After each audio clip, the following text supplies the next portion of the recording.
Kita bergeser ke Jawa Barat, pemirsa. Aksi begal dengan modus pura-pura ditabrak oleh korban terjadi di Jalan Raya kawasan Jatinagor, Kabupaten Sumedang, Jawa Barat. Aksi pelaku ini terekam kamera sehingga akhirnya berhasil diringkus oleh polisi. Dalam video kamera pengawas, terlihat dua orang pemuda berboncengan motor ini tiba-tiba menghentikan korban yang juga mengendarai sepeda motor. Para pelaku kemudian memukuli korban sambil mengaku ditabrak oleh korban. Setelah korban ketakutan, pelaku membawa kabur motor korban. Berbekal kamera CCTV serta keterangan korban, polisi akhirnya berhasil menangkap salah satu pelaku yang berinisial DR alias Ijang. Sementara satu pelaku lainnya hingga kini masih buron. Kepolisian menyebut modus pelaku dengan membuntuti calon korbannya. Dalam melakukan aksinya, pelaku tak segan melukai korban dengan senjata tajam apabila tidak menyerahkan kendaraannya. Pelaku baru saja keluar dari penjara 2 bulan lalu. Akibat kasus yang sama, kini harus kembali mendekam di balik jeruji dengan dijerat pasal 365 KUHP pidana dengan ancaman penjara selama 9 tahun.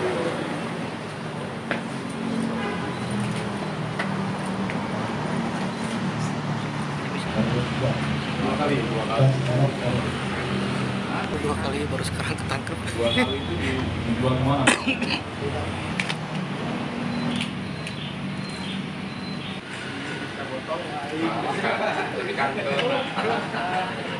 Ya, barang buktinya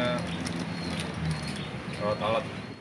Baik, untuk mendalami kasus begal yang terjadi di wilayah Jatinangor, Sumedang, Jawa Barat, kita akan bergabung bersama AKBP Sandityo Mahardika, Kapolres Sumedang. Selamat pagi, Pak Kapolres. Assalamualaikum. Assalamualaikum. Selamat pagi. Sampurasun. Pagi, Pak. Baik, ini kronologi kejadiannya seperti apa dan apakah memang di wilayah tersebut sering terjadi pembegalan, Pak? Melihat pelakunya adalah residivis dengan kasus yang sama. Baik, terima kasih. Jadi alhamdulillah berkat rahmat Tuhan Yang Maha Esa, kami berhasil mengamankan 1 pelaku curas, kemudian 4 pelaku curanmor. Jadi tadi disampaikan bahwa memang di wilayah Jatinangor, di sekitar situ banyak terjadi curanmor. Kemudian alhamdulillah berkat kesigapan tim Serse Polsek Jatinangor dan Resmob Polres Sumedang, berbekal CCTV yang diamankan, kami berhasil menangkap pelaku curas, yang mana pelaku tersebut melakukan aksi dengan pura-pura tertabrak, sehingga mengakibatkan luka-luka, dan kemudian pada saat turun, kemudian hampiri seorang calon korban, kemudian langsung menikam menggunakan gunting, sehingga gunting tersebut melukai korban. Pada saat korban terluka, disitulah pelaku mengamankan atau mencuri motor tersebut dan membawa kabur. Kemudian satu orang pelaku kita amankan, kemudian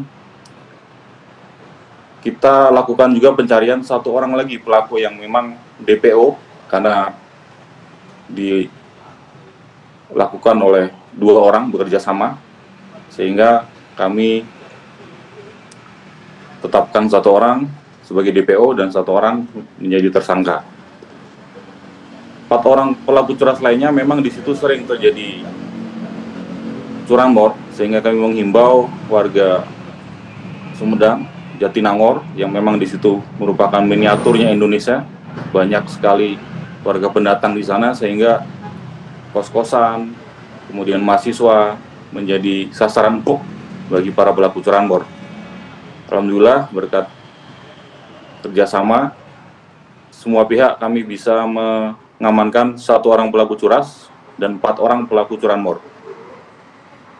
Demikian. Oke, baik Pak Kapolres, ini kalau melihat lokasi dari rekaman CCTV kan memang cukup sepi begitu ya, mungkin terjadi juga pada malam hingga dini hari. Tapi kalau kita bicara modus yang sama, apakah memang ini sering dilakukan di wilayah Anda, sehingga memang polisi sudah mengetahui begitu pelakunya siapa, apalagi tadi sudah disebutkan bahwa ini residivis, Pak? Baik, terima kasih. Pelaku curanmor mempunyai berbagai macam modus, salah satunya tadi pura-pura tertabrak, kemudian setelah korban berhenti menusukkan pisau atau gunting. Yang lain, modus yang lain juga macam-macam, Pak ya. Selain seperti itu, mungkin pura-pura terserempet, kemudian yang terjadi percecokan, terjadi adu mulut, kemudian sama-sama berhenti di pinggir jalan. Pada saat itu pelaku dengan santainya dengan ini melakukan aksi pencurian motor. Kemudian juga membobol rumah, membobol kos-kosan, kemudian membobol atau melakukan pencurian di minimarket dan lain-lain. Jadi banyak sekali modusnya, Pak.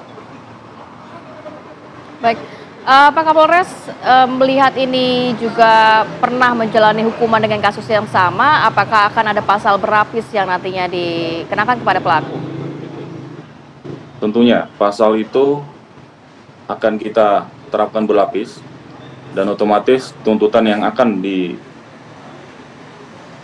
dilemparkan atau ke kejaksaan akan menjadi penambahan hukuman, sehingga residivis tersebut akan menjalani hukuman yang jauh lebih berat, sehingga efek jera diharapkan dapat dicapai, sehingga tidak melakukan hal tersebut lagi. Baik, terima kasih Pak Kapolres Sumedang AKBP Sanditio Mahardika atas penjelasannya dan selamat kembali bertugas.